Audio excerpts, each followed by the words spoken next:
పోయిండు. ఆయన పండుగకి ఇంటికి వస్తున్నా అని ఫోన్ చేసిండు.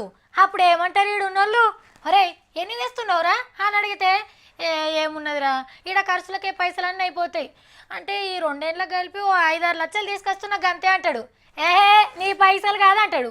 మరేందిరా అంటే మామా ఆడ మందు ఏకదమ్ ఉంటుందట కదా, పెగ్గేస్తే మస్తు కిక్కొస్తుందట కదా, ఎన్ని ఫుల్ బాటిల్ పట్టుకొస్తున్నావురా అని అస్సలు ముచ్చటి వివరంగా అడుగుతారు.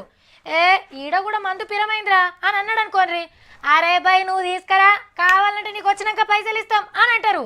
ఇట్లా నా కోటి నీ కోటని దోస్తుగాళ్ళంతా బయట దేశం మందు కోసం 4 ఏళ్ళు తెరిచి ఎదురు చూస్తుంటారు.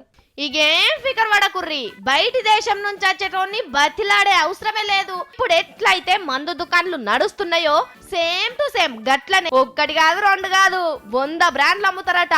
పెద్ద పెద్ద షాపింగ్ మాల్స్, మల్టీప్లెక్స్లు, సూపర్ మార్కెట్లు ఇప్పుడు అంటే బంజారా హిల్స్, జూబ్లీ హిల్స్ అసొంటి పెద్ద తాగుబోతులున్న ఏరియాలనే అమ్ముతున్నారు. అబ్కారోళ్లకు తాగుబోతులంతా సమానం కాబట్టి ఫారెన్ మందు పథకాన్ని జిల్లాలకు కూడా పట్టుకపోయే మహాకార్యం ముంగటేసుకున్నారు. బాటిలు 2000 దాకా పడుతుంది. అంత పైకం పెట్టి మీరు తాగుతారా? పెద్దోళ్ళ కోసమే అన్నట్టు.